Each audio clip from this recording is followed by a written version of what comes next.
tempo. Tempo de diversão, tempo mas de... é bom a gente fica assim pensando, eu quero ver viva agora, né? Sim, mas isso daí é uma coisa que talvez... Você vai ver viva. A gente não pode Você dizer que você não vai ver, mas também não pode dizer que vai, com certeza. A gente não seria uma especulação perigosa. Todo olho vê. Nessa fase aqui, nossa. O tempo de hoje é bem melhor do que 50 anos Mas quem que vai atrás. saber se não é o tempo de hoje? A gente não sabe. Se a gente morrer hoje, a gente não vai saber o tempo que a gente morreu. Não é? A gente não vai saber. Tem muita gente também fora da igreja que é curioso, sabe, que não sabe disso que a gente sabe, mas é curioso de saber, às vezes se mata só para ver como que é. E mas esse não matou, perdeu a salvação. Perdeu a salvação, e não, por isso que a gente tem que passar isso. A gente também não sabe o último sossego de vida da pessoa, né? Teve uma entrevista na televisão. Mas agora que está ninguém bem. não dá salvo. Quem que sabe se ninguém não dá salvo? Ninguém sabe, gente. Teve entrevista. Ninguém sabe o último suspiro da pessoa, gente. Você não pode falar isso nunca de ninguém. Eu também. Alguém me perguntou, na semana passada aqui me perguntaram, você acha que Hitler vai ser salvo? Quem sabe? Eu não sei, mas ele pode ser salvo? Não sei, Pode. O relacionamento dele com Deus. Se a gente começa a ficar imaginando se alguém vai ou se alguém não vai. Nós temos exemplos na Bíblia Na Bíblia que... diz que você vai ter surpresa no céu. Nós temos exemplos na Bíblia que teve pessoa pior do que Hitler. Manassés foi um homem que... Entende? E no entanto... Filho de José? Não, Manassés, aquele não era filho de José, não. Manassés foi Não é filho filho de Davi, né? neto de Davi. Ele. Então ele foi um rei péssimo, um rei mau, um rei, entende? E Absalão que quis matar o próprio pai? Eu quero contar uma história assim. Posso? Ok. Eu estava trabalhando um dia, e eu acho que o Aldo estava trabalhando comigo. Alguém chega para mim e fala assim, aquele colchão, aquele colchão que está ali. Aí eu falei, não, baiano gosta de dormir, mas também é exagero. Alguém pensar que eu levando o colchão para o trabalho. Aí ele falou assim, eu vou jogar no lixo. Joga. Aí ele jogou o colchão no lixo.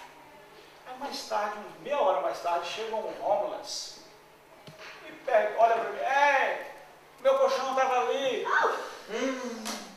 Você jogou fora? Eu olhei, eu estava na escada, olhei para baixo e falei, não, joguei não. Eu podia ter falado, mas eu fiquei com medo. Aí Esse puxar a escada, né? Saiu bravo, esse homeless. Homeless, como é que se traduz homeless? Um cara que vive na rua, Mendigo. porque é um mendigo. Aí, outra vez nós chegamos no trabalho, esse mendigo estava 15 abaixo de zero. 15 abaixo de zero. O mendigo estava dormindo. Mas eu fiquei com algo observando, não dava para ver a respiração do mendigo. A gente olhava o mendigo, isso 15 abaixo de zero. E o mendigo está lá. Aí a gente, será que está morto? Eu não vou mexer nesse mendigo. Aí resolvemos chamar a polícia. Chamamos a polícia. A polícia veio, acordou o mendigo, ele ficou bravo. Ele queria saber quem que chamou a polícia. E eu já fiquei longe desse mendigo, que ele já tinha visto a gente por lá.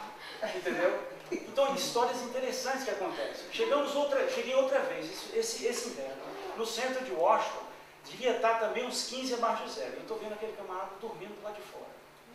Aí eu falei assim, esse camarada, está passando muito frio. Aí eu fui lá no meu carro, peguei uma blusa que eu tinha extra. Aí eu fui e peguei $3. Aí eu peguei a blusa e pus em cima. Quando eu coloquei em cima do mendigo, ele acordou. Eu acho que ele pensou que eu estava pegando alguma coisa dele. Pus a blusa aí. Eu pus a blusa em cima de você e coloquei $3 aqui. Toma um café quente. Falei pro mendigo.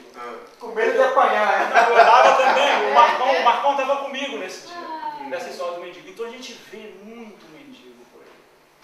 Muita coisa. Tem um lugar que chama Washington com Sycamore. É o nome da street.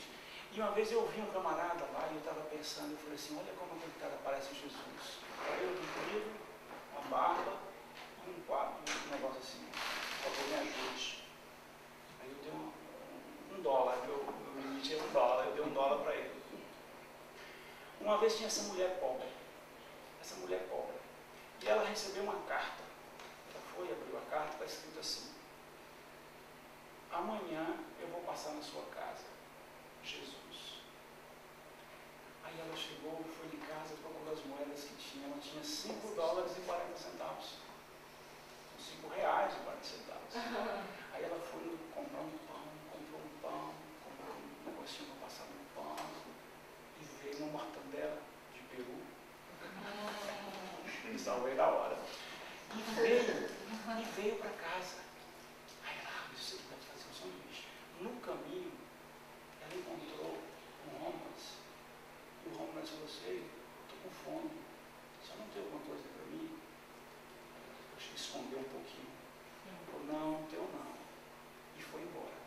Quando chegou mais na frente, ela falou: não tenho que dar. Voltou, fez um sanduíche e deu para o homeless.